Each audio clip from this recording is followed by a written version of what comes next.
In today's video, I'm going to go over the 9 symptoms of depression, and I'm going to give you practical tools that can help prevent depressive episodes or manage them more effectively. Let's dive in. And I want to be clear, when I say depression, I'm not talking about a rough day or a bad week. I'm talking about Major Depressive Disorder, or MDD. Depression is an umbrella term. It can refer to a number of different conditions: persistent depressive disorder, postpartum depression, adjustment disorder with depressed mood, bipolar depression, but MDD is what we're focusing on today. To be diagnosed with major depressive disorder, a person needs to experience at least 5 of the 9 symptoms I'm about to walk you through, and they need to occur for most of the day, nearly every day for at least 2 weeks. That timing is important. These are not fleeting mood changes. These are symptoms that settle in and start altering how you experience your world. And there's one more critical rule. At least one of the first 2 symptoms must be present. So even if you have the last 7, you won't meet full criteria unless you also have one of the first 2. Let's start walking through the symptoms. Number 1, depressed mood. When most people hear the word depression, this is the image that comes to mind, but they often miss how this symptom actually feels. Depressed mood isn't always dramatic. It isn't necessarily lying in bed, sobbing, or isolating from everyone. It's often quieter and heavier. It might look like waking up each morning with a deep sense of dread, but not being able to explain why. It might look like walking around with a lump in your chest that never really goes away, or trying to smile in a conversation but knowing you're not really there. Some people describe it as numbness, a lack of feeling entirely. Others feel raw, like everything touches a nerve. For teens, this can manifest as irritability. For men, it might look more like anger than sadness, and that's what makes it tricky. This isn't a single emotional experience. It's a consistent shift in emotional tone. Joy, hope, humor, excitement, everything gets dulled or replaced. And again, this isn't just about a bad day. This mood has to stick around for most of the day, nearly every day for 2 weeks or more. What can help is to put hope on the calendar. When you're in this state, the future often looks like a blank wall. So your job isn't to force yourself to feel excited. It's to give your brain something, anything to look forward to. A movie you've been meaning to watch, a day trip, a call with someone you trust. You're not chasing joy. You're giving yourself a thread to hold on to. Number 2, diminished interest or pleasure in almost all activities. This is what we call anhedonia, but let's skip the clinical word and talk about what it actually feels like. You used to love playing the guitar or watching basketball or walking your dog, and then one day it just stopped doing anything for you. This symptom robs you of motivation, not because you're lazy, but because the reward system in your brain has gone offline. Your favorite foods taste bland, your hobbies feel pointless, even relationships start to feel like obligations. You're not choosing to avoid pleasure, you just can't access it. And it's terrifying because you remember what joy used to feel like, and the contrast makes the numbness worse. You might even start faking interest to avoid worrying the people around you. You laugh at the joke, but it doesn't hit. You say you're just tired because you don't know how else to explain it. It's not that you don't care anymore, it's that your ability to feel that care has eroded. What helps is behavioral activation in microdoses. Here is what you don't do. Wait to feel like doing something. That moment might not come. Instead, choose one tiny activity you used to enjoy. Not because it feels good yet, but because it used to. Watch one scene from a show you liked, do 5 minutes of a hobby. You're not trying to fix everything. You're just building the muscle memory of joy. Number 3, significant unintentional weight loss or gain or change in appetite. Depression doesn't just change your thoughts, it changes your body. Some people with MDD stop eating entirely. They feel sick at the thought of food. They forget meals, they skip breakfast, not because they're dieting, but because there's no hunger cue. It's like the system that tells you to nourish yourself shuts down. Others go the opposite direction. They eat to feel something. Food becomes a way to break through the numbness, a temporary comfort. You're not eating because you're hungry, you're eating because you're lost, and then there's the guilt that follows that you ate too much or too little, and now the cycle continues. This isn't about willpower, this is your body trying to navigate an emotional storm with the tools it has. What can help is body-based check-ins. Don't make food another source of shame. Instead ask, what would give my body energy right now? That's it. Not what should I eat, not what's healthiest, just what would help me function. Keep a few default snacks or meals that you can always fall back on.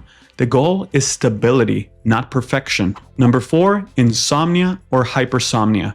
For many people, sleep is the first thing to break down when depression hits.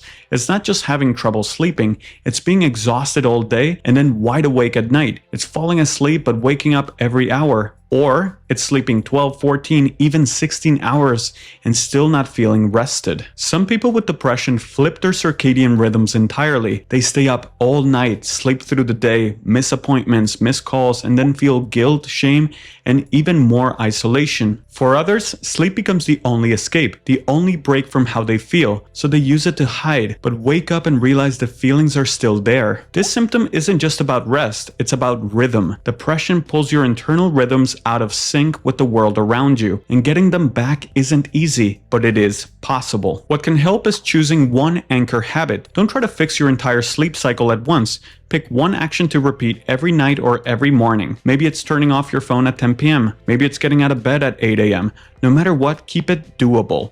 Repetition brings rhythm, and rhythm creates predictability, something depression takes away. Number 5, psychomotor agitation or slowness. This is how depression affects your nervous system. With agitation, your body's constantly unsettled. You pace, you tap your fingers, you shake your legs, you can't stop moving, but the movement brings no relief. It's anxiety trapped inside your body, trying to escape. With slowness, it's the opposite. Everything shuts down. Your speech gets quieter, your steps get heavier, your thoughts feel like they're pushing through syrup. You try to reach for a word and can't find it. You try to respond and can't summon the energy to speak. You know what you want to say, but it doesn't come out. This symptom is deeply misunderstood. People assume you're zoning out or being lazy, but what they don't see is the invisible drag your body is under. Every movement is effortful. Every word is labor. What can help here is 1 minute of movement. Zero expectations. Don't worry about reps or routines. Set a timer for 60 seconds. Move however your body will let you. Stretch, shake, march in place. The point isn't intensity, it's activation. It reminds your nervous system that movement is still possible, even when it feels impossible. Number 6, fatigue or loss of energy nearly every day. Let's make one thing clear. This isn't I stayed up too late last night. This is a kind of tired that sleep doesn't fix. You could get 10 hours of rest, take a nap, and still wake up feeling like your limbs are made of concrete. You're not recharged. You're just existing at 40%. It seeps into everything. You think about doing laundry and immediately feel overwhelmed. You finally shower and feel like you've just run a marathon. You cancel plans not because you don't care, but because showing up feels like climbing uphill with no gear. Even your brain is tired. You can't focus, you can't multitask, you lose track of what you were saying halfway through the sentence, and then comes the guilt. Why am I so lazy? But fatigue and laziness are not the same. Fatigue says, I want to do this, I just can't. And when people don't understand that difference, they give advice like, just go for a walk, go exercise. But when the fatigue is this deep, even a walk feels like too much. That's where most advice falls apart. What helps with this symptom is a did-do list, not a to-do list.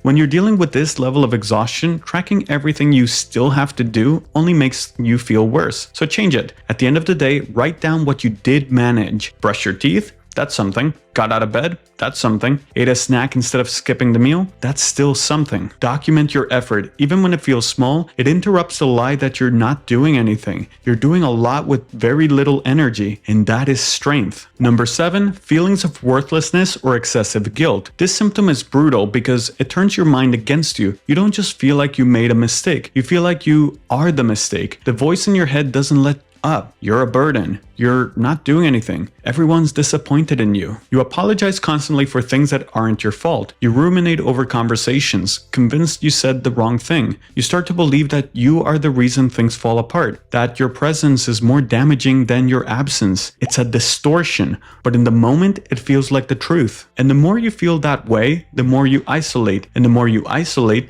the louder that inner voice gets. This isn't modesty, it's a self-attack. Depression weaponizes your own standards against you. What's tricky is that this symptom often hides behind humor. People say things like, sorry for being annoying, or I'm just the worst, and laugh it off. But inside, they mean it, and it eats away at their ability to ask for help. So what can actually help is to agree with the truth and challenge the distortion. Trying to replace negative thoughts with positivity rarely works, but you can respond with nuance. When your brain says, I'm useless, try saying, I'm having a hard time showing up the way I want to, but that doesn't make me useless. You validate the part of you that is struggling because it's real, but you don't let it take over the story. This technique, called cognitive restructuring, doesn't erase the thought, it puts it in perspective. Number 8, diminished ability to think or concentrate or indecisiveness. This symptom hits hard in daily life. It's the feeling of reading the same paragraph 5 times and still not knowing what it said. You try to follow a conversation, but your mind keeps drifting. You sit at your desk with tasks piling up, and instead of picking one, you freeze. It's not a lack of intelligence, it's not procrastination, it's mental paralysis. Your brain feels jammed, like too many tabs are open, but none of them are loading. Then comes the indecision. You can't pick what to eat, what to wear, what to say. You ask 5 people for advice and still can't decide.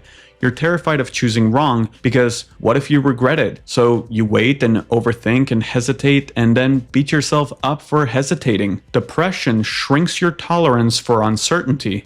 You start needing the right choice, and when you can't see it clearly, everything grinds to a halt. What can help here is to accept the possibility of regret. The goal isn't to avoid regret. That's impossible. You will make imperfect decisions. Everybody does. Instead, you say, I might regret this, but I'd rather live with a small regret than keep living in paralysis. Once you accept that discomfort is part of decision making, the pressure softens. You're not trying to find the perfect choice anymore. You're trying to stay in motion. Number 9, dark thoughts. These thoughts aren't always dramatic. They don't arrive with flashing lights. They creep in slowly, quietly, and persistently. You might catch yourself thinking, I'm so tired of this, or I just don't want to be here anymore. And sometimes you're not even sure where the thought came from. Just there, uninvited, looping into the background. What makes dark thoughts so painful is that they often feel like the only honest thing in your mind. Everything else, hope, reassurance, logic, feels fake. But that one bleak sentence, that feels real. Depression is insidious like that. It hijacks your inner voice and replaces it with a monologue that sounds true, simply because it's constant. And it's not always about wanting something dramatic to happen, it's the erosion of wanting anything at all. The loss of motivation, the loss of meaning, you stop planning, you stop imagining your future, you stop seeing yourself in it. These thoughts are not weakness, they are not failure,